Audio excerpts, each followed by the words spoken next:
Hello dear viewers, আমরা আজকের লেসনে দেখব convert all letters in a text to lower case, convert all letters in a text to upper case, convert all letters in a text to proper case.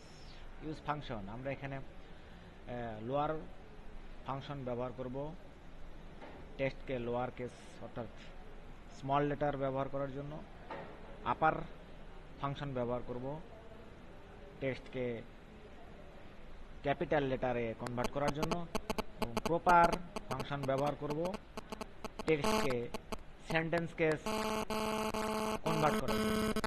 আমরা এখানে example দেখতে পাচ্ছি যে lower case, upper case, proper case. তো আমরা শুরু করি। প্রথমে আমরা আপার কেসে লোয়ার কেসে কনভার্ট করব। লোয়ার কেস, আমরা এখানে ফাংশন ফর্মুলা ইউজ করে প্রথমে আমরা ইকুয়াল সাইন ব্যবহার করব, তারপর লোয়ার এল ও ডাব্লিউ। আমাদের লোয়ার ফাংশনটি চলে এসেছে, ডাবল ক্লিক করতে হবে।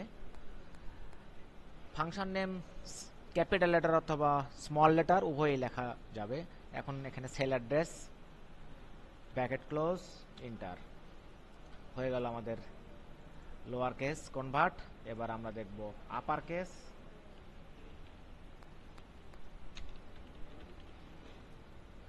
তো প্রথমে ফর্মুলা ইকুয়াল সাইন ইউ আপার চলে আসছে, double click, sell address, enter. হয়ে গেল আমাদের আপার কেস অর্থাৎ ক্যাপিটাল লেটার। আমরা এই লেখাগুলোকে পুরো সেল জুড়ে করার জন্য ডাবল ক্লিক করলেই হবে। এবার আমরা সেন্টেন্স কেস বা প্রপার কেস,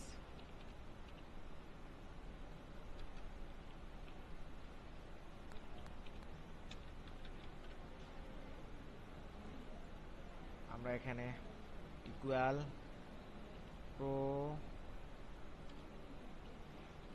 প্রপার চলে আসছে, ডাবল ক্লিক, প্রপার, এই টেক্সট, ব্র্যাকেট ক্লোজ, এন্টার। হয়ে গেল আমাদের proper case. So thank you dear viewers watching for my video.